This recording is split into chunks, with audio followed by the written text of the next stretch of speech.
psicólogo Daniel Sá e hoje eu tenho uma surpresa para você. Pois é, eu fui convidado por uma amiga a participar de uma entrevista na Rádio Aliança 98,7 FM. Gente, que importância foi essa entrevista? Esse programa, A Voz da Mulher, tem como frente a minha amiga Celina Alves. Olha, essa entrevista ela foi imperdível, porque falamos sobre a depressão. Quem hoje não está passando por essa situação? Quem hoje não conhece alguém que esteja vivendo a depressão ou que esteja em tratamento, dessa doença? Ali nós vamos conversar um pouquinho, sobre a origem dessa doença. Vamos conversar ali também sobre a quem essa doença atinge, homem, mulher, criança, enfim. Eu espero que você curta essa entrevista, espero que você possa nos ajudar depois, no final dela, compartilhando com quem você acha que precisa ouvir. Vamos para a entrevista. Nós temos um convidado aqui, gente, olha, especial. É o Daniel Sá, ele vem trazer muita coisa boa, muita coisa interessante. Eu digo para você, não fica de fora, não fica de fora. Daniel, se apresenta para a gente. Eu quero dizer para você que é uma honra, uma grande alegria ter você aqui na rádio.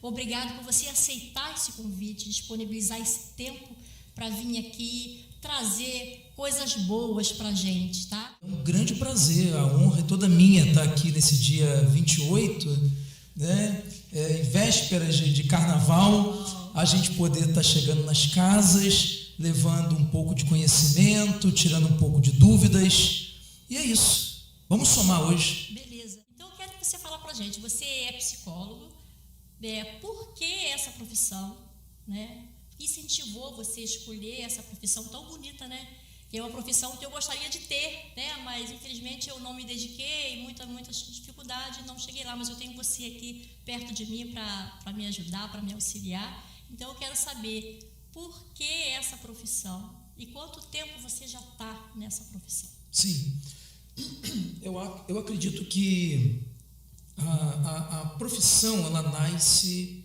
como um dom, é um chamado, e é difícil a gente distinguir isso enquanto jovem. O que eu sentia na época era uma grande necessidade de ajudar. Então, como eu trabalhava em comunidades, com a parte da catequese, com a formação de crianças e adolescentes, eu via muitas dificuldades e não entendia o que eram aquelas dificuldades. E aquilo me chamava atenção, porque eu queria fazer alguma coisa além de só aplicar aquele conteúdo, mas eu via que existia um limite. E eu queria entender isso. Então, eu descobri que existia a chamada psicologia e que poderia me ajudar a fazer isso. Na verdade, essa ideia de ajuda, ela sempre continuou. Inclusive, até o próprio consultório que eu trabalho, ele é um consultório popular. Porque eu sempre acreditei que a psicologia, ela é para todos. Então, a gente vê muito na psicologia profissionais que cobram um absurdo. Então, isso fica inacessível às pessoas. E a psicologia não foi criada para isso. Ela não se tornou ciência para isso. Ela tornou-se, como qualquer outra profissão, para ajuda, para construção. E hoje a gente vê mais uma ideia do ter do que do ser. Então, eu me apego muito a essa questão do ser, porque ali está toda a essência. Então, se hoje você busca fazer uma formação, seja nem qual for, aí eu vou puxar a sardinha para o meu lado da psicologia, que você busque entender qual é a sua vocação, esse dom, esse chamado que você tem. Não visa só o capital, não visa só o dinheiro, isso. Mas é buscar lá na essência, na sua essência. Por que você está se formando naquilo? Existem muitas pessoas que se formam por conta de dinheiro. Sim. E se decepcionam. Vou fazer essa profissão porque ela dá mais dinheiro, A concorrência é enorme, desleal muitas vezes. Isso aí, Daniel, não dá um bom resultado, porque se o profissional ele vai só para ganhar dinheiro, bens de material, bens materiais, então aquele trabalho dele ali, ele não flui muito. Tanto o psicólogo, o médico, Tem aqueles médico que ele visa, você liga para ele fala, vem aqui na consulta, né? Sim. Vai ter que pagar mais uma consulta. E tem aquele que te atende de graça, mas como é que você está? Então isso aí é dedicação, né, ao trabalho. É o profissional de vocação. Isso, assim também com os professores também acontece isso, Sim. né? Tem aquele cara lá que se formou, que é professor, mas chega lá e ele não sabe ensinar, na verdade. Né? Ele quis fazer aquele curso porque ele viu uma vantagem, não sei qual é a vantagem, porque eu também trabalho na área de escola, a gente vê o quanto é sacrificante, né? Hoje um professor que não é valorizado, como qualquer outra profissão hoje, né? Nós não vemos essa valorização. Eu acho que, se a gente for analisar, a questão da valorização está justamente onde ela começou. Ela começou de forma errada, ela começou na ideia do ter e não do ser. Já começou errado. Perceba isso. Se você for fazer uma análise, você vai ver a importância na nossa vida em tudo, seja ela na esfera familiar, profissional, social, não importa. Ela deve começar no ser e não no ter. Como eu tive uma psicóloga que me acompanhava e ela dizia assim, tudo que fazemos, fazemos por interesse. Eu saí de lá arrasado. Essa mulher é maluca. Essas coisas, esses pensamentos, assim, mexem muito com a gente, né? Eu falei, essa mulher é maluca. Mas aí eu fui entender que tudo o que fazemos, fazemos por interesse. Né? Se estamos aqui, temos um interesse em estar aqui. Entenda que o interesse não é algo que você tenha que se dar bem, ganhar em cima do outro, não é isso. Né? Mas é aquilo que te completa, é aquilo que te faz bem.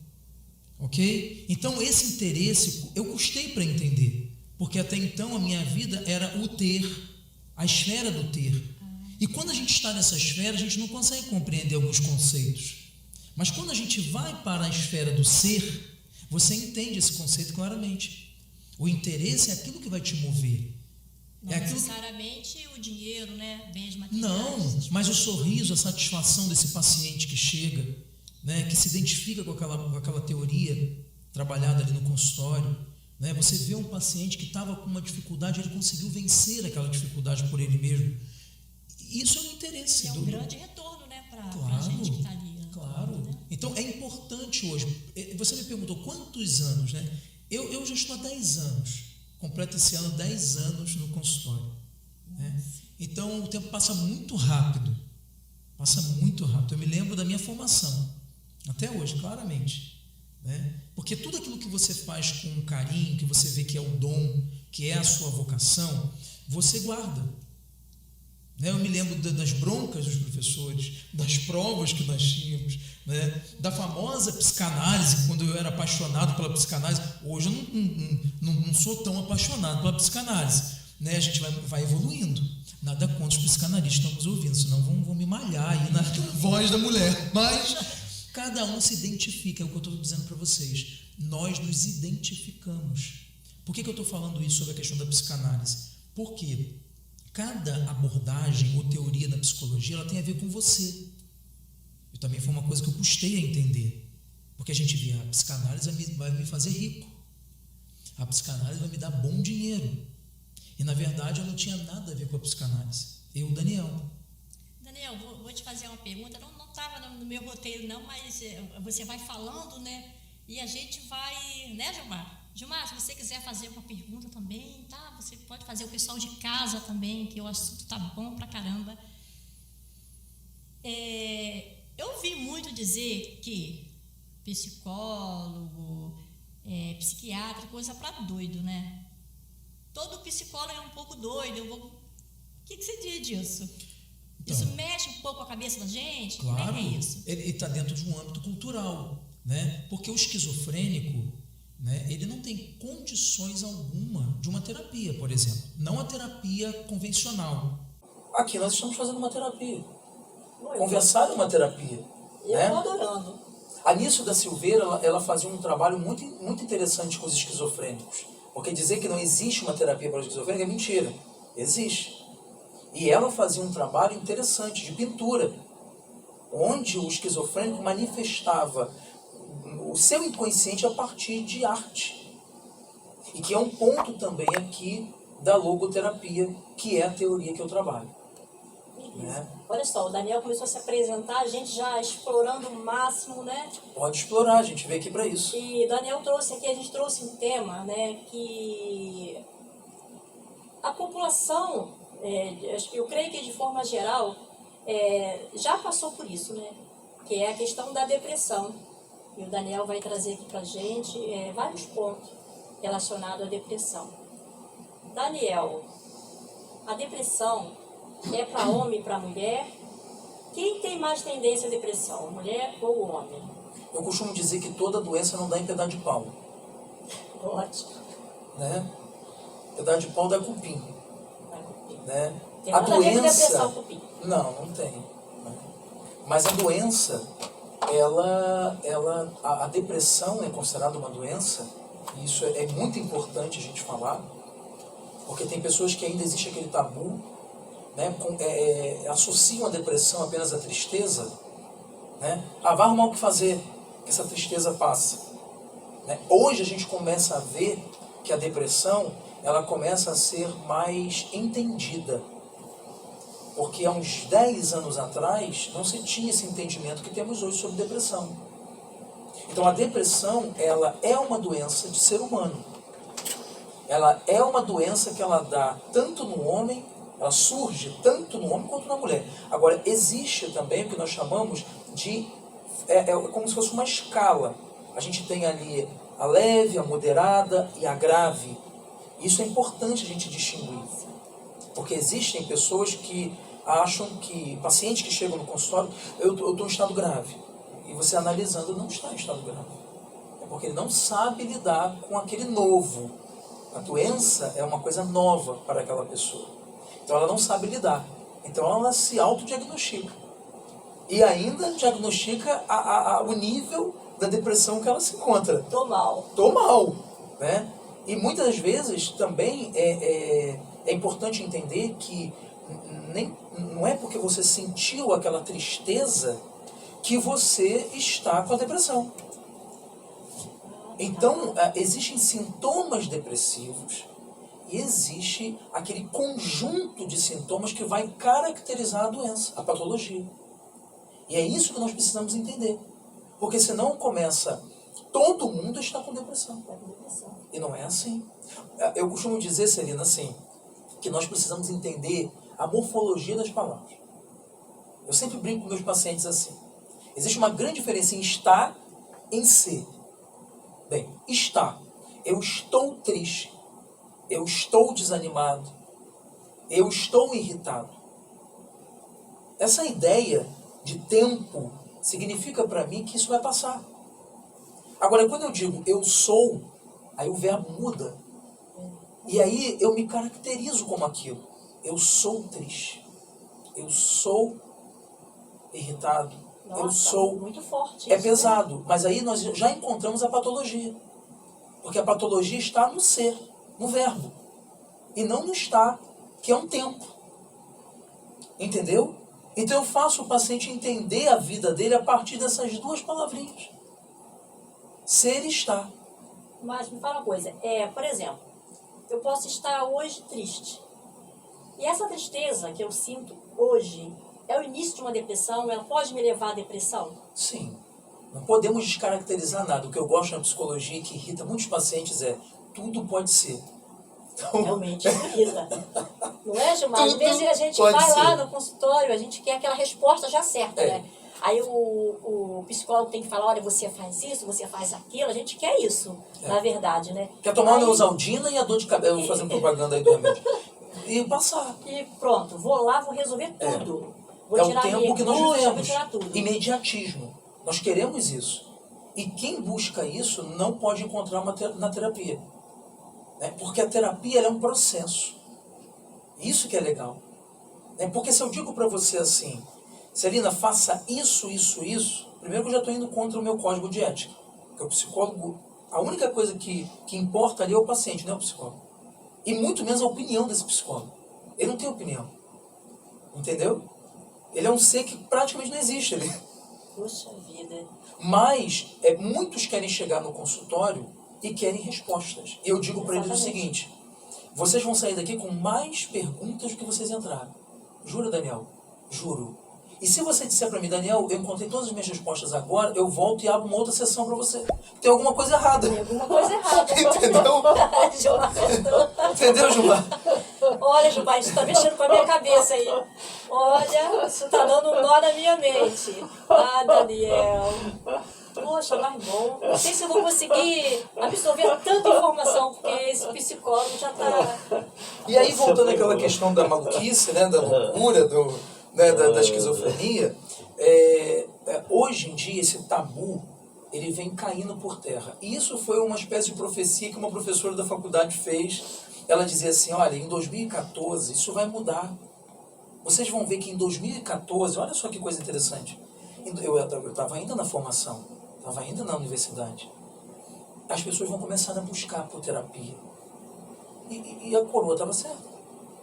Eu acertou, também tenho visto isso mesmo, Daniel. Ela acertou porque existe, Celina, existe um tabu, ainda existe.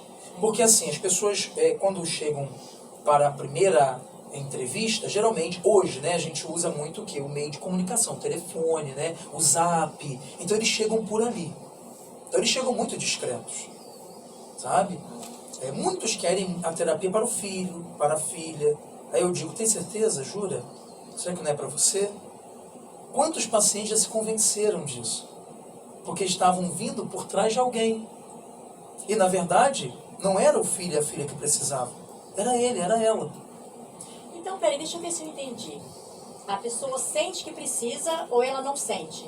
Ela sente, mas ela quer ter o contato com o psicólogo, mas ela não vai totalmente falando que ela precisa. Eu vim aqui porque eu quero uma consulta, eu preciso, né, de uma terapia.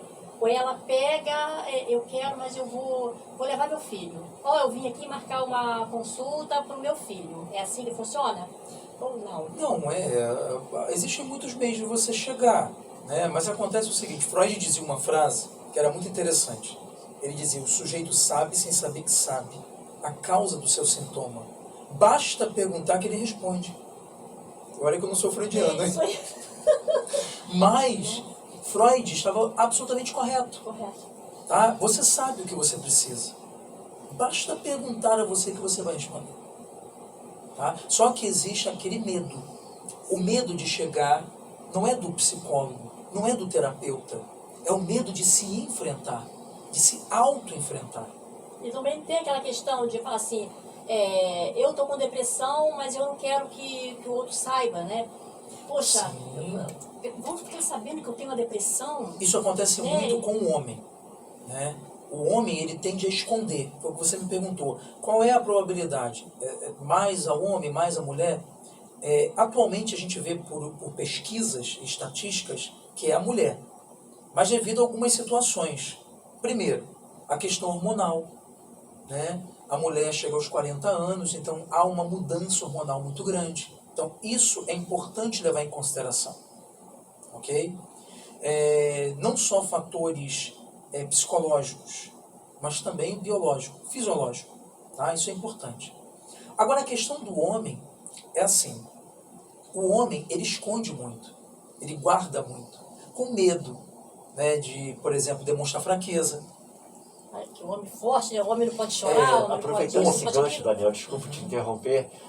Quando você falava do tabu, né, até alguns anos, né, podemos dizer assim, alguns anos atrás, quando se falava em depressão, principalmente no interior, poucas pessoas, eu não sei se devido, né, ao poder aquisitivo em relação ao acesso, não é, a essa informação, as pessoas de menor poder aquisitivo ou de pouca informação na época tinham até medo quando se falava em psicólogo, psicanalista, né, e outras especialidades desse sentido. Hoje, com o estresse que nós vivemos, né, a gente vê essa procura, né, sendo muito maior, e também a oferta, né, onde você pode buscar esse tipo de terapia, né, para esse atendimento.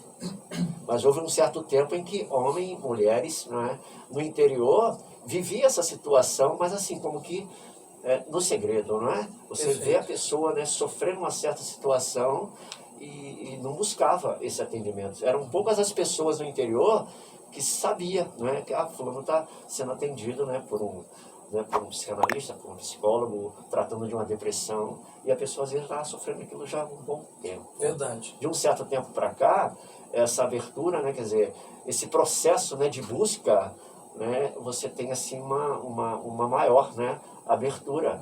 Então aquilo que você estava falando, justamente, até o próprio homem mesmo, muitos homens, não é, ainda hoje escondem, não é? Sentem o problema, precisam buscar essa ajuda, mas às vezes ainda tem esse receio. Sim.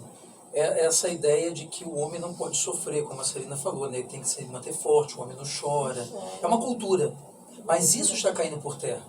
Né? Ainda é possível encontrar isso no interior, né? Pessoas que não têm muito recurso, que não sabem, né, dessa doença. A gente encontra muito isso. Eu sei porque meus sogros moram em Minas Gerais, no sul de Minas.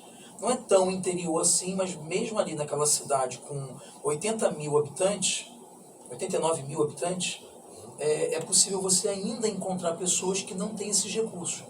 Embora a internet venha ajudando muito. E eu tenho até uma curiosidade para contar aqui, devido a essa questão da pandemia, né? Há uns 4, 5 anos atrás, o Conselho de Psicologia, ele já havia liberado atendimentos online. Isso aí não é de agora. Isso já acontece há muito tempo. Só que, claro, com toda a restrição, né? Sempre foi muito monitorado, como agora também é. Então, há 5 anos atrás, mais ou menos, a minha irmã me chamou, que também é psicóloga. Ela me chamou, você vê que lá é a irmã, é o cunhado e eu aí. Que ótimo. Não sei se é ótimo não, Celina, porque 3 psicólogos juntos não dá muito certo não, viu? Olha só, Então, assim, o que aconteceu? Nós montamos um site e esse site era para atendimento online. E aí eu faço a pergunta para a Gilmar e Celina, agora eu que vou ser o entrevistador aqui, você entendeu, né? Quantas pessoas nós atendemos que vieram através desse site há 5 anos atrás? Chuta um número. Quantas pessoas? Isso. Peraí. Pode chutar. 50 pessoas. E aí, As pessoas que se vieram disponibilizaram. antes da pandemia Uhum. e procurando atendimento online. Quantas pessoas você Umas acha? 200 pessoas. 200, né? Eu vou dizer para vocês que foram 0. Vocês se espantam com isso? Antes da pandemia. Por quê? Não existia credibilidade no atendimento online. Então, se já não existia a credibilidade no atendimento presencial, imagina no online. É 0. Então, é aquela história que o Gilmar estava falando, né? As circunstâncias também fizeram com que a psicologia ficasse mais conhecida e fosse valorizada em algumas esferas dentro dela. A começar pelo atendimento online. E aí teve Porque mais durante procura. a pandemia, o número, bem, não tem nem como comparar. Né? De 0, acho que se tivesse 1 já estava no lucro. Né? Então, ou seja, isso significa que esse tabu já não está mais existindo com tanta força que existia antes. Entendeu? Então, podemos dizer que a pandemia ela trouxe algumas vantagens, pontos positivos? Sim, eu acho que de toda tragédia, é isso que eu também pretendo trazer aqui para a gente hoje, precisamos tirar algo de bom. Não no sentido de sermos masoquistas ou sádicos, não é isso. Também, segundo Freud, ele dizia que sadismo e masoquismo todo mundo tem um pouco, mas é um pouco em equilíbrio. Né? Porque quando a gente vê a pessoa sofrendo e ela não quer sair do sofrimento, ela não quer dar um sentido àquele sofrimento, é porque ela está num âmbito ali bem masoquista de ser. Tá? Então a gente não percebe isso. Outra coisa, quando a pessoa, ao contrário, faz alguém sofrer, tá? E ela não percebe isso, então ela também está naquele campo do sadismo desequilibrado. Nossa. Então são muitas coisas... Vai dar um... Daqui a 1 minuto a gente vai para o nosso... Viu como é que o tempo está passando rápido, Passa né? rápido, Eu só queria aproveitar, Sim. antes da gente ir para o intervalo e voltar, dizer para quem está nos ouvindo que a teoria hoje que eu sigo, né, que eu estou seguindo aqui em pensamento, é uma teoria chamada logoterapia. Logoterapia. A logoterapia, talvez muitos não conheçam ela, né? Logos vem de sentido, então sentido, terapia do sentido. E nada melhor do que falar de um homem chamado Viktor M. Frankl. Frankl foi um médico, neurologista, né? E, pelo incrível que pareça, ele, como judeu, que ele era um judeu, ele viveu campo de concentração. Na verdade, ele viveu 4 campos de concentração. E ele superou isso. Então, é só isso que eu queria dizer para deixar um gostinho aí do que vai vir para frente. Bloco. O terapeuta nem falou comigo, Ou então o outro vai, e eu fui um que falou a benção. E eu fui um que me deu até atividade para eu fazer. Isso tá mostrando pra gente que existem teorias ou abordagens diferentes. A logoterapia, ela é uma teoria, tá? Diferente de você abordar o paciente. E ela prioriza a ideia do sentido na vida. O sentido ele pode ser qualquer coisa, desde que ele seja buscado. Ele precisa ser encontrado. E eu brinco com meus pacientes que muitos chegam com a fé, né? Chegam com fé, né? Acreditando em alguma coisa. E eu digo para eles o seguinte, que nem Deus pode dar esse sentido a ele. E aí o paciente arregala o olho. Porque como assim? Deus Não pode? Deus pode tudo, né? É. E aí eu digo uma coisa, Deus não pode ir contra Deus. E aí eu provo. A gente mata a cobra e mostra o pau. Macho pau. Tem que ser assim, não é isso? Né? Até minha avó dizia isso. É, a minha também. É assim? É o ditado popular. E aí onde é que está a prova disso? É lá em Gênesis. Onde Deus dá o livre-arbítrio. O que é o livre-arbítrio? Mesmo sabendo que você está trilhando um péssimo caminho, Deus não pode pegar você pelos cabelos e botar onde Ele quer. Ele gostaria muito, então Ele vai criar meios para que você enxergue isso. Mas Ele não vai pegar você pelo pescoço, pelo cabelo e botar lá. Porque Deus não pode ir contra Deus. Entenda bem, o sentido é você chegar ali e buscar, é você encontrar. Imagina se um terapeuta, você chega diante de um terapeuta e diz, Celina, você está precisando disso, disso, disso. É esquisito. Muito esquisito, muito antiético, muito tudo. E não vai fazer o efeito que deveria. Ao contrário, se fosse você encontrando isso. Imagina só, eu chego para você e falo assim, Celina, não sei a cor que você gosta, mas digo, olha, encontrei esse vestido, também nem sei se você gosta de vestido. Esse vestido aqui verde limão. Olha que coisa linda, você vai ter que usar, Celina. Não teria o mesmo impacto se você dissesse assim, não gosto de vestido. Eu prefiro uma blusa mais socialzinha, uma calça social, um sapatinho mais leve. Então, olha o sentido que tem isso para você do que o meu vestido verde-limão. Nada contra o vestido verde-limão. Bom, existem gostos para tudo. Mas o que eu estou tentando mostrar é o fato de eu ter te dado o vestido limão. E aquilo não faz parte da sua vida. Não faz parte. Você entendeu o que é interferência? O quanto negativa é a interferência de um psicólogo ou de um terapeuta na vida de um paciente? Então, o que o Viktor Frankl nos ensina? Que para que você encontre esse sentido, você deve buscá-lo. Assim como ele fez nos campos de concentração que passou e que sobreviveu. E rapidamente, porque eu acredito que as pessoas já estão entendendo o que é a logoterapia, ele conta uma história, o Viktor Frankl, ele conta uma história muito interessante, que eu trago para a minha vida, que é a história de uma judia, que também sobreviveu ao campo de concentração, ao Holocausto, e ela foi a uma consulta médica após a Segunda Guerra Mundial.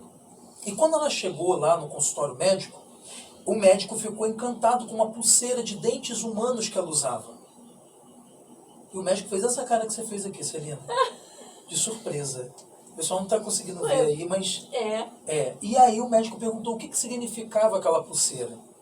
Ela disse, olha, doutor, essa é a Maria, esse é o Joaquim, esse é o José, essa é a Miriam. E foi falando o nome dos 9 filhos dela que morreram no campo de concentração.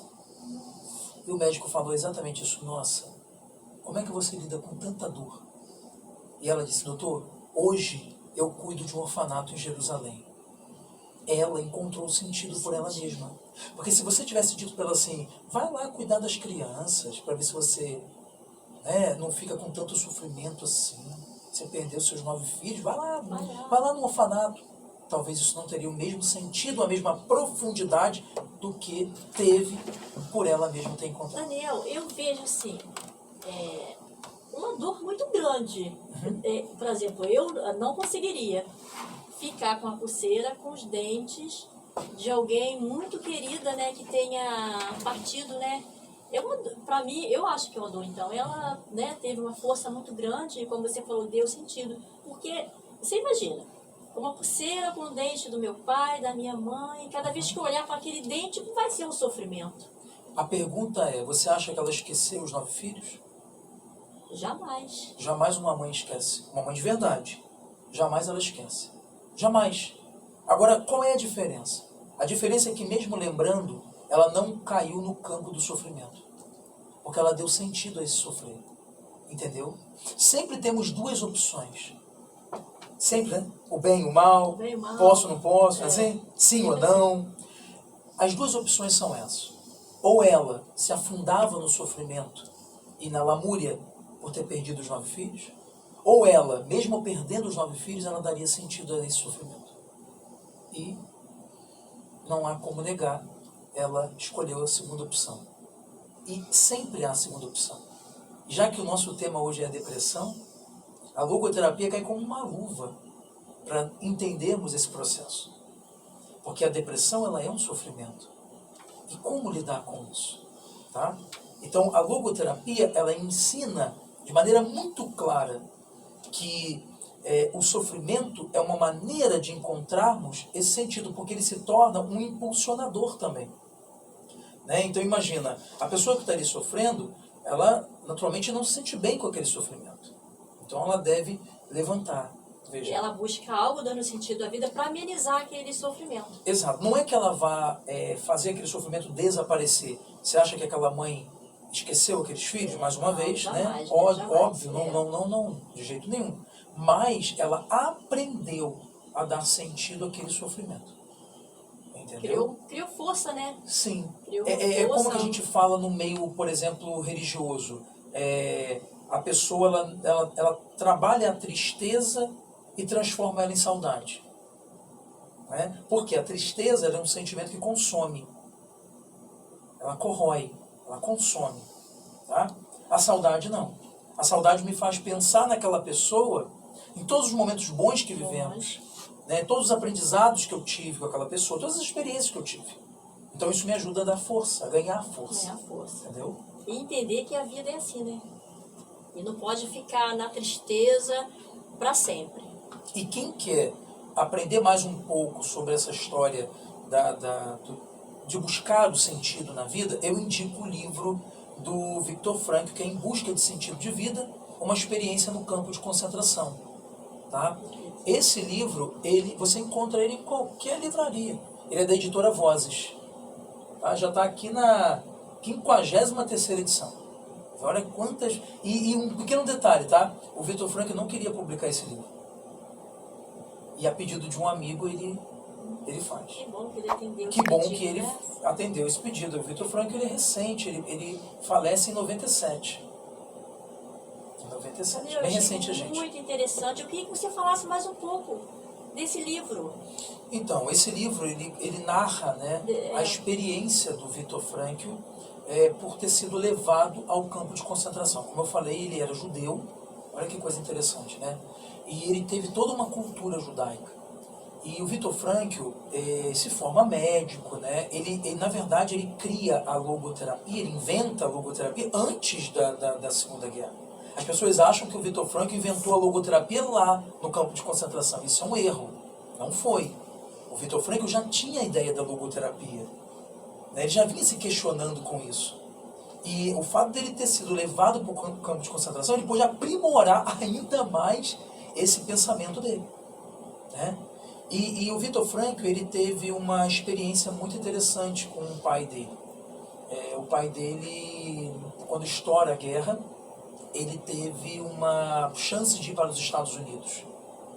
E o pai dele, se eu não me engano, Gabriel, né? Gabriel Frankl, eu acho que é o Gabriel, se eu não me engano, estou assim, com a minha memória falhando.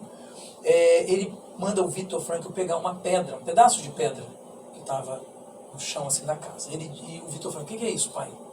Ele disse, isso foi dos escombros do templo que eu consegui pegar. E tinha uma numeração em romano, nesse escombro, nesse pedaço de pedra. E ali estava o número 4 em romano. E aí ele fala, sabe que mandamento é esse? Ele diz, honrar pai e mãe. E aí o Viktor Frankl decide então ficar, porque ele viu que o pai dele precisaria dele. Né? Então, ou seja, a mãe vem a falecer, o pai também, né? O Frankl perde a esposa. Enfim, é uma tragédia, mas... Daniel, você quer me indicar uma tragédia? Eu estou com minha vida cheia de problemas. Não quero te indicar uma tragédia, eu quero te indicar um caminho para que você entenda que é possível buscar um sentido para o que você está vivendo hoje. Dentro dos conflitos, né? Dentro da tristeza, você consegue buscar uma solução para isso. Porque nós não estamos imunes ao sofrimento. Ah, Daniel, você fala tanto de sofrimento, você parece que é sádico ou masoquista. Não é isso. A gente fala porque é algo que é inevitável. Inevitável. Frankl trouxe uma teoria muito interessante. Tudo é interessante, você viu, né? Tudo é interessante. Eu gosto muito, tudo é interessante. Tudo que Mas fala do Frankl é interessante. E ele trouxe uma tríade da tragédia humana. O que é a tríade da tragédia humana? O sofrimento, a culpa e a morte. Ele diz que todo mortal que tenha passado por este mundo, que passa ou que passará, jamais deixará de viver a tríade da tragédia humana. Em algum momento da nossa vida, eu passarei pelo sofrimento. Quem ainda não passou, vai passar. Sentirei culpa e ainda enfrentarei a morte. E aí a questão é, se eu sei que todas essas coisas irão me acontecer, por que eu vou ficar preso a elas? Exatamente. E aí ele ensina uma ferramenta muito interessante. Aí, interessante, tudo é interessante na logoterapia. Eu gosto de falar que é interessante, porque ele ensina o humor. Porque se você não sabe, o humor, né, a comédia, nasce na Idade Média com a tragédia. A tragédia, olha só, o sofrimento, gera, né, faz com que surja a comédia. E como é que surgia isso? Olha que coisa interessante, né? A vida deles não era fácil, né? Aqueles feudos lá malucos, aquela coisa doida, miserável, doenças, pobreza, fome, né? Eles satirizavam aquele dia a dia. Eles começavam a rir, faziam um teatro de rua. Olha só que interessante. Isso. E eles riam daquilo. Então o Viktor Frankl, vendo isso, né, na história, lendo isso na história em algum momento, ele diz assim, isso é uma grande ferramenta para a logoterapia. Nós precisamos rir. Rir em meio à tragédia. Sabe? Eu acho que eu estou no caminho certo.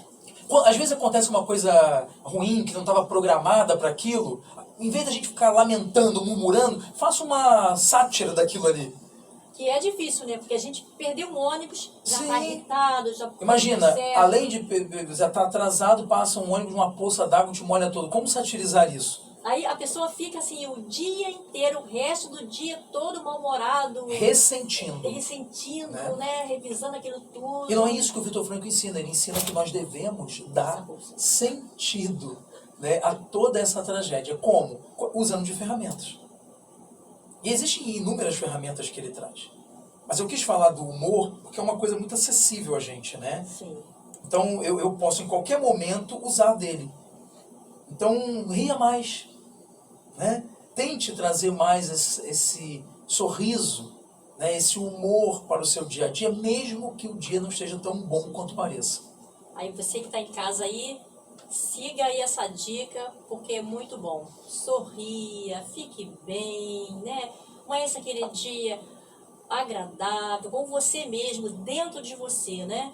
E aí se acontecer alguma coisinha, como a gente falou aqui, o telefone ficou ruim, está esperando um recado, e o telefone não funciona, passou um ônibus, jogou água, não te pegou, deixa passar, deixa ele embora, senta no banquinho, espera o próximo ônibus e fica numa boa.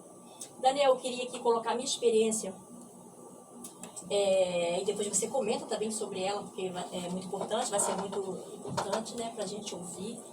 Eu tive depressão durante 2 anos. Depois eu até perguntar a você quanto tempo que essa depressão fica, né, com as pessoas, aí depois você fala isso pra gente. Eu gostei de identificar que eu tinha depressão. Eu fiquei assim, não queria dormir no quarto. Eu via descer no quarto um vulto escuro e tomei medo do quarto. Eu ficava na sala assistindo televisão, quando senti que estava na hora de dormir, me vinha aquela coisa. Eu falei, peguei o colchonete, passei a dormir na sala. Me aliviou bastante, né? E aí, do nada, eu estava assim, varrendo, lavando o banheiro. Me veio uma coisa tão estranha, Daniel. Não sei explicar. Era uma sensação de que eu estava perdida no espaço. Como se fosse uma bola perdida no espaço, não tinha onde segurar. Aquela ligação, tendência à morte, né? para que existe a vida? Vinha aqueles pensamentos, né? Às vezes entrava no ônibus, entravam as crianças vindo da escola, eu falei, para que essas crianças estão estudando, meu Deus? Para que isso? E aí eu faço um tratamento muitos anos com homeopatia, né? E eu contava isso para o meu médico, ele me perguntava. Aí quando chegou um dia que eu vim lá de uma consulta, né? Consulta lá no Rio, então eu vim, aí estava na ponte, Daniel. Eu tive a sensação de que o céu estava abafando a minha cabeça. E aquilo me deu um pânico tão grande que eu ficava sem ar. Falei, o céu está nublado, abafando a minha cabeça, vou me sufocar. Aí eu comecei a conversar comigo mesmo, Celina, calma, preste atenção. Você não pode pensar desse jeito, porque, olha, o céu, olha, eu mesmo conversando comigo para me acalmar, Daniel. O céu, ele está por toda parte. O céu é o mundo. Então, se você entrar nessa crise, você vai ficar muito mal, porque você não vai ter como sair debaixo do céu. Né? Então eu peguei isso para mim, mas aquilo era horrível. E às vezes eu estava dentro do ônibus, me dava essa angústia, eu queria descer na hora. Então é muito difícil. Aí eu cheguei em casa desesperada, liguei para o meu médico. Não minto, aí eu fui no reumatologia. Falei, doutor, tô sentindo uma angústia, não sei o que. Ele virou para mim e falou assim, a gente assusta quando fala que tá com depressão, né? Aí ele falou, Celina, você tá com depressão. Aí me passou um remedinho lá, aí eu voltei arrasada para casa. Arrasada. Cheguei em casa, peguei meu telefone e liguei pro homeopata. Doutor Milton, eu tô vindo de uma consulta, o médico falou que eu tô assim mesmo, toda chorona.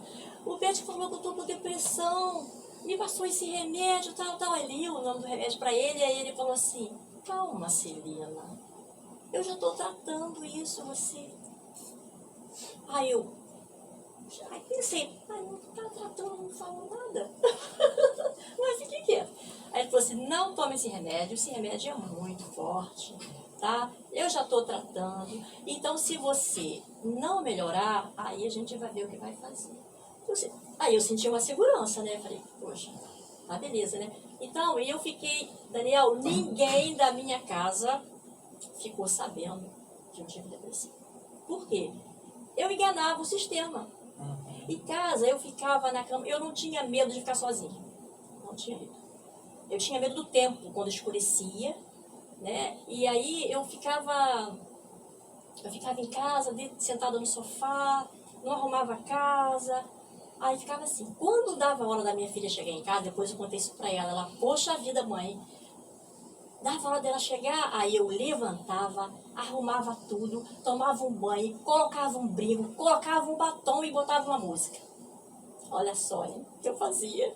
Aí, isso que é enganar o sistema, hein? Pois é, aí ela chegava e tô gostando de ver, animadinha, escutando música. Mal sabia ela que eu estava às traças. Eu estava morrendo praticamente. Aí, mas eu não queria passar essa preocupação para ela, né? Aí eu dançava, ela, tô feliz, o quê? No dia seguinte era a mesma coisa. E eu, como sempre trabalhei nos projetos, né, da igreja, você sabe, aí eu organizava avivamento com as pessoas, aquilo enganava o sistema, aquilo me dava sentido, né, para mim poder me recuperar. E aí, quando eu estava no evento, era uma alegria. Conversava, ouvia palestra, ria com as crianças, tocava violão, cantava música, pulava. Daniel, quando dava a hora de terminar, aí já vinha aquilo. Não, parecia que eu estava podre. Aí eu pensava, meu Deus, aquilo de novo, mas eu estava tão bem, eu estava nova, Daniel, naquele meio, eu estava renovada naquele meio. Não sentia nada, era outra pessoa. Quando dava a hora de ir embora, aquilo vinha de novo. Falei, o negócio não está legal, né? Então é isso, queria passar a minha experiência, se você quiser falar alguma coisa aí. Perfeito. Isso aí que eu falei. Você já fez sua catarse, segundo a psicanálise. Nossa, o que é isso? É colocar pra fora o que você tá sentindo. Como é que é o nome? Catarse. Catarse, gente, é botar pra fora, despejar tudo. Isso, jogar pra fora, não deixar. Né? A coisa mais importante, tem pessoas que se dão bem escrevendo, tem pessoas que se dão melhor falando, né? Enfim, cada um tem um mecanismo para lidar. E é o interessante que você estava falando, né? Enganar o sistema. Muitas das pessoas que estão nos ouvindo, ou que vivem a depressão, elas tentam o tempo inteiro se sabotar. Então eu me sabotei? O tempo todo. Nossa. Né? Porque assim, veja como a sabotagem já começava, né? A doença, ela sabota, né? Te fez sair dali, daquele quarto, para ficar dormindo na sala, né? Ou seja, o que ela estava querendo dizer para você? Quem manda sou eu. Ah, mas vou brigar feio. Sim, mas a grande sacada dessa doença é ter o controle total. É, Daniel. E assim, a gente não imagina por onde ela vem, né? Uma das portas, né, que proporciona muito a depressão é a questão da ansiedade. A ansiedade é uma das portas para a depressão. E não é a ansiedade no campo natural. Ah, Tem pacientes que chegam e falam assim, eu quero me livrar da minha ansiedade. Não tem como se livrar da ansiedade. Você quer se livrar da ansiedade adoecida. Você quer trabalhar essa ansiedade adoecida. Existe uma diferença. Tá? A ansiedade, ela é boa. Ela é boa quando ela está no campo natural. Por exemplo, ao virmos para cá, não gerou uma ansiedade? Como é que seria esse momento? Com certeza, não foi bom? faz parte, né? Quem é que vai estar lá? Né? O Gilmar já se preparando, Celina, né? Eu também. Então, essa ansiedade ela está no campo natural. Agora, a ansiedade, onde começa a atrapalhar o sono. Tem pessoas que dormem demais, tem pessoas que não dormem. Fome, tem pessoas que comem demais, tem pessoas que não comem nada. Tá? Começa a atrapalhar a vida diária da pessoa, ali está uma ansiedade adoecida. Tá? Então ela pode chegar a uma ansiedade generalizada. Então é preciso que o paciente esteja atento, porque a partir da ansiedade, ela pode ser uma ponte para a depressão. E a depressão, que não cuida, que não é, né, tratada, ela piora, pode se agravar? Sim, porque assim, a doença em si, ela tem um tratamento. Tá? Eu já passei, estou 10 anos, já estou bem. Pode ser que esteja. Mas não curada. Não curada. Em algum momento que essa pessoa se descuidar, isso vai surgir. Vai dar É outra como o crise. alcoolismo. Uma pessoa que ela para, né? Por isso que os alcoólatras, o AA não considera ninguém ex-alcoólatra. Você não vê essa expressão. Não vê, Né? Embora aquela pessoa já esteja 30, 40 anos sem beber. Por que ele considera ainda alcoólatra? Pelo simples fato dessa pessoa ter uma recaída, ela vai voltar a beber desde aquele último dia, 40 anos atrás. Vai beber tudo. Vai beber naquele mesmo nível que ele parou. Então, a depressão é uma doença muito silenciosa e ela precisa que o paciente aprenda a lidar com ela. Descubra as fraquezas dela, porque ela tem fraquezas. Tem fraqueza? Claro. Conta pra gente, eu quero saber. O pessoal de casa quer saber também. Cada organismo vai reagir de uma maneira. Essas fraquezas, elas são descobertas, né, na terapia. Ok? Sozinho não existe uma pra fórmula padrão. Não, porque o tratamento para a depressão, bem como também para a ansiedade, ela não é só um tratamento medicamentoso, embora ela precise do apoio médico. Mas ela é um conjunto. Ela é um conjunto médico, terapeuta, ou psicólogo e atividades. Tem pessoas que querem lidar com a depressão só com remédio. E o remédio não pode ser a bengala, a muleta. É o que eu digo para os meus pacientes. Não faça do remédio a sua muleta, a sua bengala. Você tem condições de vencer isso, mas aprendendo. Conheça o seu inimigo e vença. Estou interrompendo só um minutinho a nossa entrevista de hoje aqui na rádio para perguntar a você o que está achando dessa entrevista. Esse tema está importante para você? Falar sobre a depressão é algo importante? Se é, deixe o seu like aqui pra gente, pro canal, porque isso é muito importante. E é claro, ao final dessa entrevista, compartilhe esse vídeo para que ele chegue a mais pessoas.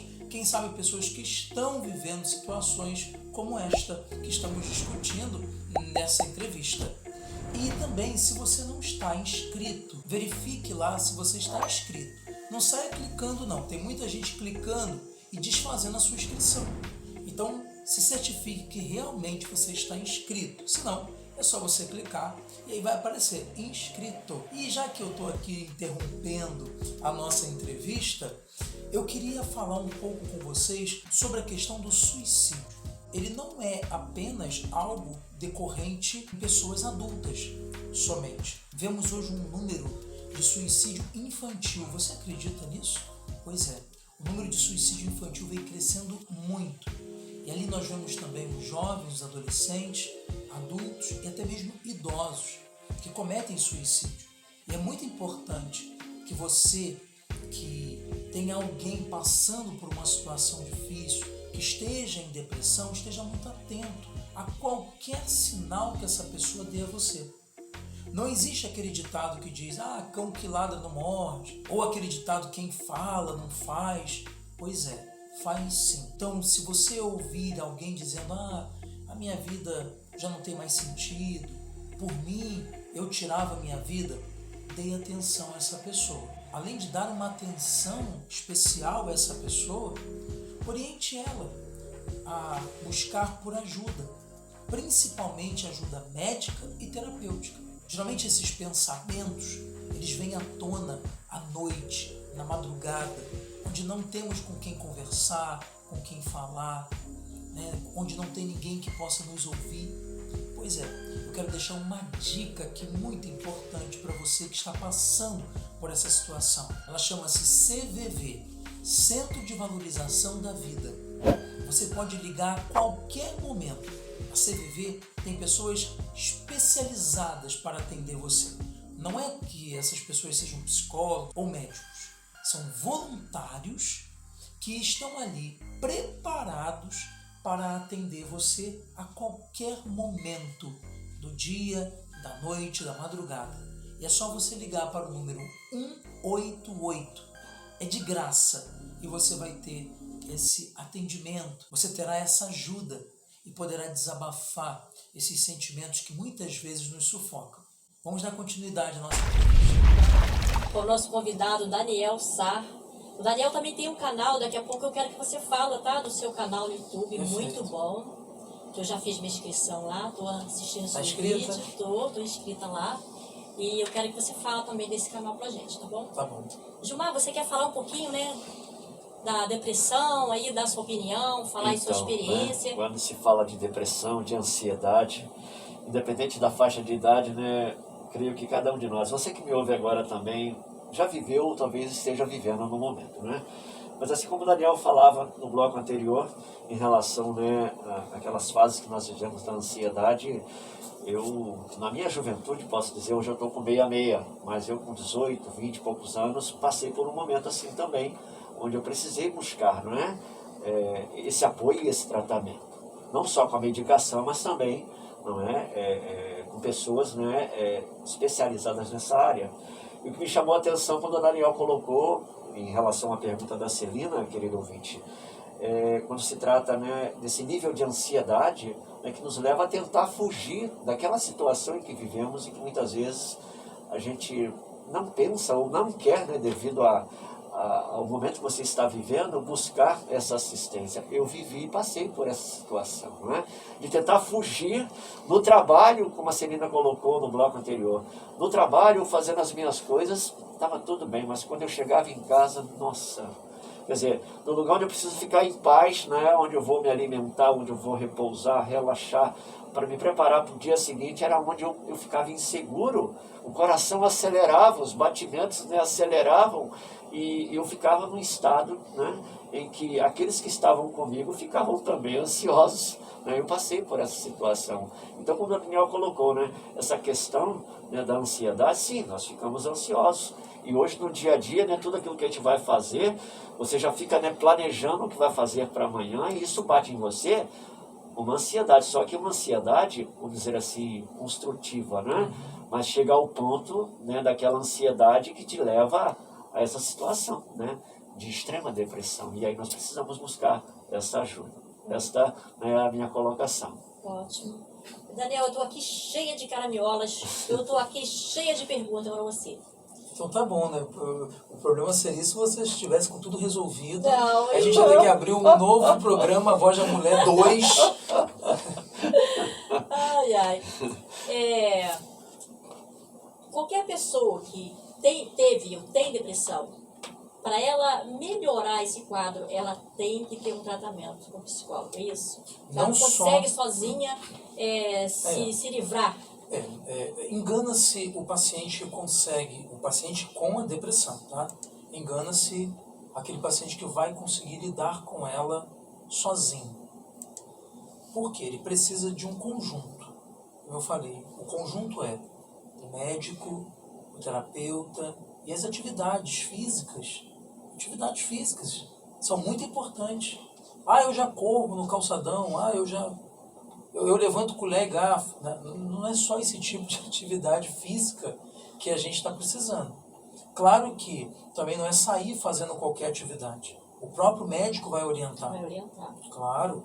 E também precisa ser uma atividade que venha de encontro ao que você antes da depressão gostava de fazer. Porque se no momento da depressão você não tem vontade de fazer nada. Tá? Se antes você gostava de nadar, você não vai querer nadar.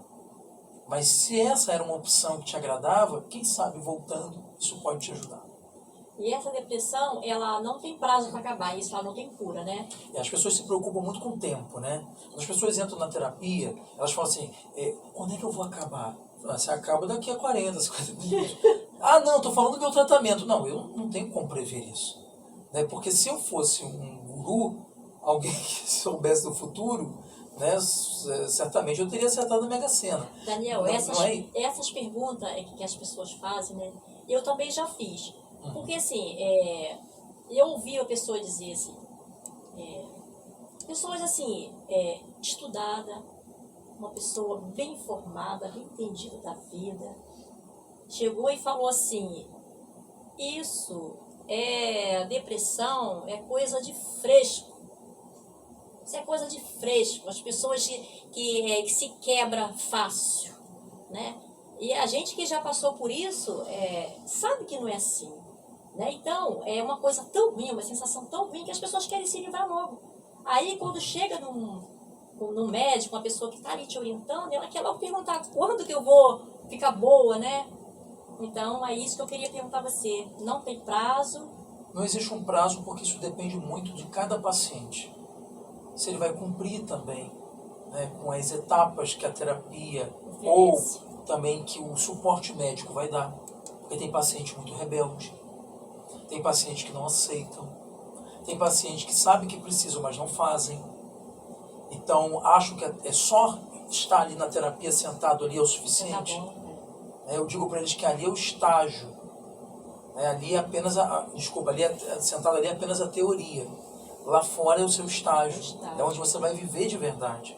Que depende da própria pessoa. Claro, do esforço, da busca por esse sentido. É muito fácil você chegar ali na frente do terapeuta e falar, aqui tá ótimo, é muito bom estar aqui, falar um pouquinho, mas cadê fazer lá fora acontecer tudo aquilo que você expressa? Eu acho também, Daniel, que surge aquela questão de, como a gente falou lá atrás, as pessoas querem uma cura imediata. Então ela chega lá no psicólogo, o psicólogo faz o trabalho dele, né? Tem que ser feito.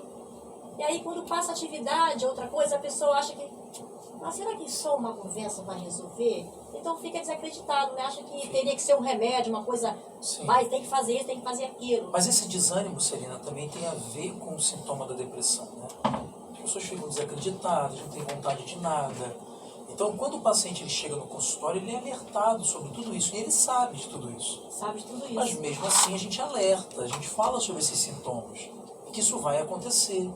A minha irmã, ela ficava assim tão triste, as coisas assim. E eu também, como você, quero sempre ajudar, né, levar as pessoas para poder melhorar a sua depressão, né? Porque eu já tive essa experiência. Aí eu falei, poxa, vou marcar uma consulta para você. É homeopatia, também não era, mas ele tem uma noção, né? E aí, como você falou, botou para fora. Qual é a palavra que você usou? Catarse. Catarse. Então ela botou tudo para fora, conversou com ele. Quando saiu da sala, ela, Celina, tirei uma coisa da minha cabeça, né? É o bate-papo, o falar. Ela falou, mas como pode isso é terapêutico. Um bate-papo, eu conversei com ele, eu saí leve. Então é muito importante, né? Fazer essa terapia com o psicólogo. É o Isso conjunto. funciona, gente. Isso funciona. Também não dá só para ficar com o psicólogo e não querer ir ao médico, porque o médico também tem o tabu, o psiquiatra. O psiquiatra é para maluco. Não é assim que as pessoas falam? Vai maluco. Na verdade, não tem nada a ver. Tem nada a ver. O psiquiatra não é para uma pessoa esquizofrênica apenas. Né? Ele tem muito mais a contribuir. Então, junto o psiquiatra, mais o terapeuta, mais o que ele precisa fazer como atividades físicas, isso ajuda e muito a você ter o controle dessa doença. Eu costumo brincar com meus pacientes a nível da ansiedade, já que a gente falou que ela é uma porta, né, para essa depressão. Eu digo o seguinte: a ansiedade ela tem que ser como um cachorro, um cachorrinho. Ela senta, deita, ela deita, levanta, ela finge morto, ela finge morto. Ou seja, você que dá a ordem. Que dá ordem. Isso é ótimo. Você que dá a ordem. Então, ou seja, no momento em que você tem um controle, porque a ansiedade ela surge nos momentos mais bizarros do nosso dia. Por exemplo, à noite, 3 horas da manhã, 2 horas da manhã, eu estou pensando lá naquele problema que eu tenho que resolver. Você vai resolver aquilo agora? Não, então diga para a depressão, para a ansiedade, dá licença, que eu não vou poder resolver nada disso agora. Agora eu vou dormir, vou descansar. Agora é meu momento de descanso. Parece que a gente está meio pirado meio mesmo. pirado. Mas esse é o trabalho. É um trabalho de que você está mostrando que quem manda, né, é você. É você. Beleza, muito bom. Outra pergunta que eu queria fazer. A depressão também dá em criança? A criança também sente depressão? Sim. O índice hoje de crianças com depressão vem crescendo muito. Tá? Como eu disse, a doença ela não vai dar no pedaço de pau lá parado. Ela vai dar no ser humano. E ser humano é criança, jovem, adulto, idoso. Tá? Então a depressão ela atinge também a fase da infância. E vem crescendo demais. Demais. E ela não tem... Deixa eu explorar o máximo, tá, Daniel? Pode, fique à vontade. Ela tem aquela tendência de idade, por exemplo. De criança, o índice é menor. Quando a pessoa já está na adolescência, o índice é maior. Existe uma estatística assim. Por exemplo, essa questão da depressão, a gente consegue vê-la com muito mais força na adolescência, por exemplo. Por quê? Aí já que você entrou nesse assunto, eu vou entrar também. Porque tem muita gente que precisa ouvir isso. A adolescência, ela é uma fase inventada por nós. Eu vou provar isso. Porque antigamente não existia adolescência. Uma pessoa com 15 anos, ela já constituía família. Verdade. Você lembra disso? Verdade. Não sei, Serena. Não vai se denunciar aí não, hein? Falar da sua idade, não. Mas... Não, acho que é melhor pular. A gente pula, né? Se você for lá no Alto do Xingu, se você for em qualquer tribo indígena, por exemplo, os próprios Goitacá, aqui em Campos, né? Antes de terem sido exterminados pelos os portugueses, né? Pelos colonizadores, eles tinham um rito de passagem muito interessante. Os Goitacá, ali você sabe que tem um rio Paraíba, né? Que desemboca ali na praia de Campos, no mar de Campos, e tem o próprio mar. Então eram tribos extremamente aquáticas, eles nadavam muito bem, as próprias ocas eram construídas dentro da água. Aquelas taipas, eu acho que é taipa, não sei o nome que dá. Sim. E eles eram índios altos, sabe? E era interessante a figura deles, que era uma figura bem fechada. Eles eram índios com cabelo grande e careca. Eles raspavam a cabeça e deixavam aqui na lateral o cabelo longo, né? E eles tinham uma fama de serem índios muito bravos, né? Assim, guerreiros, índios até canibais. Então ninguém ousava entrar na tribo deles. Isso é uma outra parte da história. Mas, aonde eu queria chegar? No rito de passagem dessa tribo. E hoje a gente não tem nenhum rito de passagem, né? Você vê algum adolescente enfiando uma luva com formiga na mão? Nada disso. Né? E qual era o rito de passagem dos Goitacá? Eles entravam no mar e eles tinham que capturar um tubarão. Então eles iam com uma estaquinha pequena. Quando o tubarão vinha para abocanhar eles enfiavam a estaca na boca do tubarão e arrancavam as vísceras, porque a boca ficava aberta, arrancavam as vísceras do tubarão e ali na praia tiravam os dentes e faziam um colar. Quando ele chegava na tribo, ele era considerado um homem. Lembrando que ele devia ter uns 15 anos de idade. Você imagina isso, falar isso para um adolescente hoje, eles iam ser devorados por tubarão.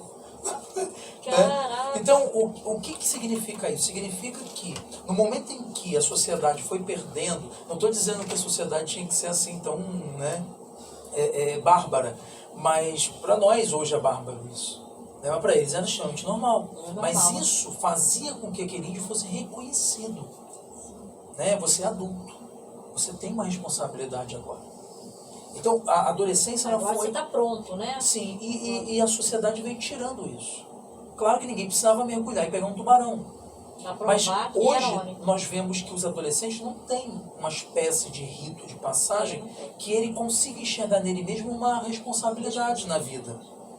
A gente costuma brincar até que existem hoje os adultocentes. O que são os adultocentes? O cara com 40 anos que mora com o pai e a mãe ainda. Nada contra morar com pai e mãe, mas ele tem atitude de adolescente. Você entendeu a gravidade da coisa? São os famosos adultocentes. Gostou desse termo, né? É uma realidade hoje pra gente. Com quantos anos ainda já é adultocente? Ou 20 anos morando com os pais? Não, a segunda Organização Mundial da Saúde, até 29 anos, né, 29 anos é considerado jovem, se você for solteiro. Entendeu? Então, a partir daí já é um adolescente. Já é adolescente, tá bom. Tá? Então, a sociedade inventa a adolescência. E com isso inventa também as consequências que essa nova fase traz e trouxe na vida de cada jovem. Entendeu? Então, hoje nós vivemos uma crise muito grande. Por quê? Quando a adolescência ela foi criada a gente chama de fase da interrogação. O que é isso? O adolescente ele se auto-questiona. O que eu sou? Eu não sou criança, mas também não sou adulto. O que eu sou? Olha a consequência que a retirada de um rito de passagem trouxe na vida dos jovens. O índio lá, ele nunca se questiona. O índio lá no Xingu, lá na tribo dos Goitacá, quando existia, ele jamais questionava ele isso. Ele já entrava naquele ritual, claro, e a partir dali ele sabia quem ele era. Sabia quem ele era. Sabia quem ele era. E interessante, Daniel, você me lembrou que eu comecei a trabalhar ainda com 13 anos, não é? Fiz o primário, na época o ginasial, né? O primeiro ano seria pago, a escola pública, né? Hoje a gente tem essa facilidade, né? De primeiro e segundo ano na escola pública, no estado e tal, no município. Lá no interior, não. Muito cedo você já começava a trabalhar. Em relação ao sentido da responsabilidade, não é? Essa faixa aí, essa mudança, né? De nossa idade, de adolescência, né, da nossa ainda idade juvenil, né, para essa fase aí a questão da responsabilidade. A gente vê essa diferença muito grande aí com os nossos jovens. Sim. Jovens já de 18, 20 e poucos anos, não é, não querendo assumir, não é, Sim. essa questão da responsabilidade. Existe um teórico chamado Carl Roger. Carl Roger, ele também é um psicólogo, terapeuta, né? Ele cria a terceira força. E ele fala uma coisa muito interessante. Ele diz que não existe liberdade sem responsabilidade. E aí eu vou falar uma palavra bem feia aqui. Aí cada um procura no dicionário o que significa. Ele diz que se não existe responsabilidade, o que existe é uma libertinagem. Tá? Então não é liberdade. Essa ideia de que eu quero morar sozinho, eu quero ser independente, eu quero viver minha vida... Isso não é uma liberdade. Tá? Então, a liberdade, ela só vem, você querendo ou não, com senso de responsabilidade. Ah, Daniel, então eu não posso morar sozinho? Claro que pode. Não estou querendo dizer isso. Estou querendo dizer que para você se sustentar, morar sozinho, ter a sua vida de forma independente, você precisa ser um ser responsável. Assumir as consequências, né? Exato. Porque assim, tudo eu posso. Eu amo essa frase. Tudo posso. Aí vem uma vírgula para quebrar a gente. Mas nem tudo me convém. Né? Então, isso me faz pensar que essa vírgula ela é nada mais, nada menos que o senso de responsabilidade. Se eu não colocar essa vírgula, eu sou um libertino. Sai por aí sem freio. Sim, porque eu tudo posso, de verdade. Se você imaginar, eu posso. Eu posso chegar aqui, gritar, falar o que eu quiser e sair fora. Eu posso chegar ali, empurrar uma velhinha na rua, atravessar na rua. Eu posso cometer um crime, eu posso. Tudo eu posso. Porém, se eu não tiver esse senso de responsabilidade, refletir, se realmente vale a pena nessas decisões, né, eu teria uma consequência. Entende? Na vida psicológica também tem essa consequência. E na fase da adolescência, Daniel, é difícil ter, né, essa mentalidade, esse pensamento, né, de ver as consequências lá na frente. Porque foi tirado deles a ideia da busca pela responsabilidade. Tá? Hoje, o que favorece é, meu filho, fica aqui comigo. É o adulto docente. Ele não tem uma responsabilidade na família, ele não tem uma responsabilidade na vida dele pessoal, né? Então, ou seja, até com o trabalho e ter as suas conquistas, né? Sim, a gente vê, eu trabalho em escola, eu vejo muito isso. Os pais chegam lá apontando o dedo na cara da gente, sem saber da história. Eu falo, opa, vamos sentar. O que aconteceu? Não, porque ele chegou em casa e me falou, mas peraí, a criança chegou em casa te contando isso. E você veio aqui com o discurso da criança, sem você saber o que estava acontecendo? Que bom que você veio. Mas é preciso também ouvir a parte dos responsáveis. O que de fato aconteceu. Então hoje, os pais, ao invés de dar a responsabilidade, eles convertem isso realmente numa libertinagem. Então, veja, o filho com 10 anos, com 5 anos, tem mais razão do que aquele professor que é um adulto que está ali. Né? Eu costumo dizer para os pais o seguinte, se não existiu uma parceria entre a gente, não pode existir então essa confiança. Porque não tem essa parceria, não tem essa confiança. Então aqui talvez você deva repensar o seu lugar. Como que você pode deixar o seu filho no ambiente escolar, passando a maior parte do tempo dele, durante a semana, 4 horas no mínimo que uma criança passa, sem que você confie nos profissionais que estão ali? Então esse passa a ser o meu papel também na escola, como psicólogo escolar, como orientador educacional. Né? É fazer refletir.